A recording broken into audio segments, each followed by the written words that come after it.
अस्सलाम वालेकुम स्टूडेंट्स। आज जो टॉपिक हम डिस्कस करने जा रहे हैं वो है चैप्टर नंबर 10 का input and output.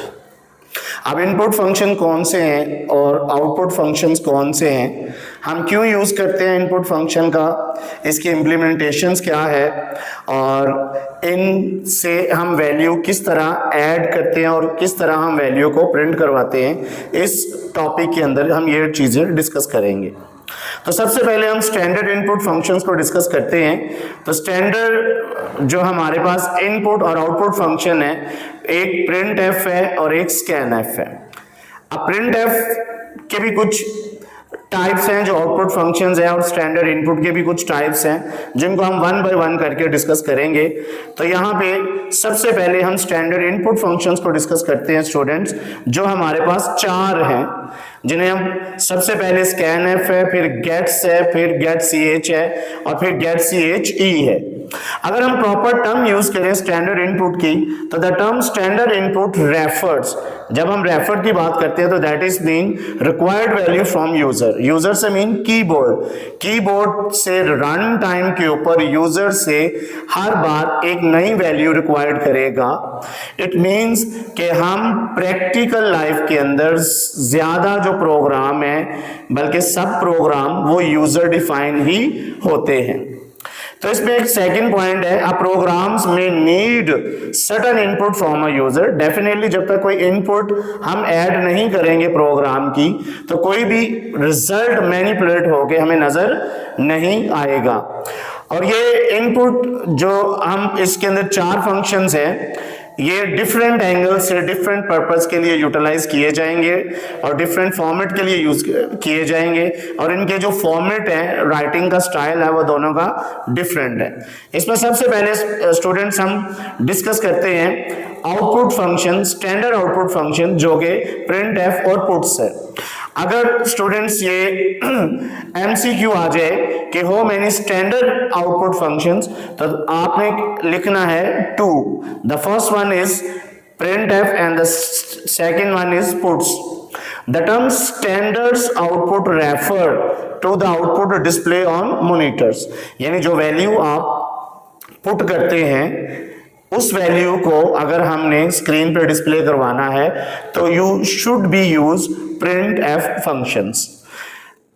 Print F function एक स्टैंडर्ड फंक्शन है। स्टैंडर्ड जब वर्ड हम यूज करते हैं तो स्टैंडर्ड का मतलब होता है pre defined, that is part of language.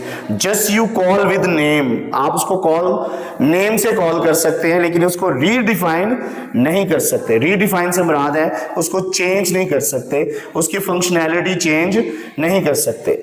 अगर आप इस डायग्राम के अंदर देखें जो एक टेक्स्ट बॉक्स में लिखा हुआ है, the standard input and output functions are defined in the header file studio.h।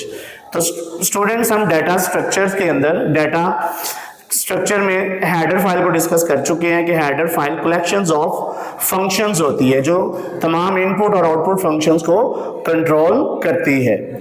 The process of getting something from the computer is known as output, और जो भी आउटपुट स्टूडेंट्स आती है वो हमें आफ्टर प्रोसेसिंग आती है।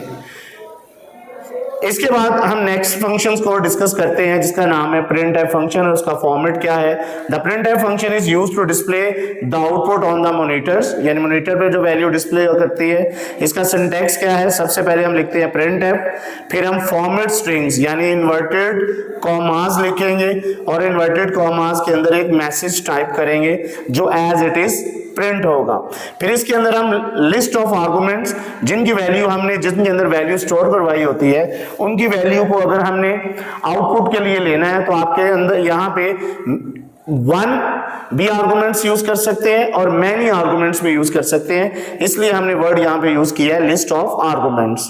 स्टूडेंट्स यहाँ पर कुछ डिफरेंस लिखा हुआ है फॉर्मेट स्ट्रिंग्स और आर्गुमेंट लिस्ट के अंदर। तो अगर आप फॉर्मेट स्ट्रिंग्स में देखें तो पहला लिखा हुआ है format strings is also called control string, जिसे इन्वर्टेड कॉमास भी कहा जाता है। इसको डबल कोट्स के नाम से भी जाना जाता है।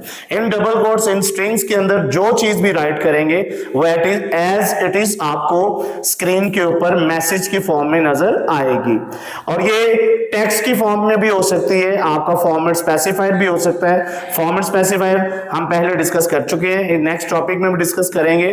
तो फॉर्मेट स्पेसिफाइड का मेन मकसद ये होता है to display the value of the variables which you can store at run time.